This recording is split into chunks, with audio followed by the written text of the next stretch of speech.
یہ کہانی ایک چلاک چڑیا کی ہے۔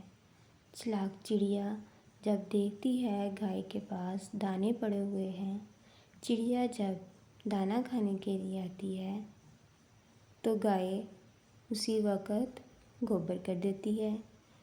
چڑیا گوبر کے نیچے دب جاتی ہے اور کتے کو اپنی مدد کے لیے پکارتی ہے، کہتی ہے کہ مجھے اس گوبر سے نکالو۔ کتا کہتا ہے کہ میں نہیں نکالوں گا۔ چڑیا کہتی ہے کہ نکال دو۔ کتا چڑیا کو گوبر سے نکال لیتا ہے اور کہتا ہے کہ میں تجھے کھا جاؤں گا۔ چڑیا کہتی ہے کہ میں تو گندی ہوں، پہلے تم مجھے دھو لو، پھر تم مجھے کھا لینا۔ کتا چڑیا کو لے کے جاتا ہے اور جھیل میں اس کو دھوتا ہے۔ جیسے ہی چڑیا کو جھیل میں دھوتا ہے، چڑیا فوراً سے اڑ جاتی ہے۔ کتا دیکھتا ہی رہ جاتا ہے کیونکہ چڑیا اس کے ہاتھ سے نکل جاتی ہے۔ اس طرح چڑیا کتے سے اپنی جان بچا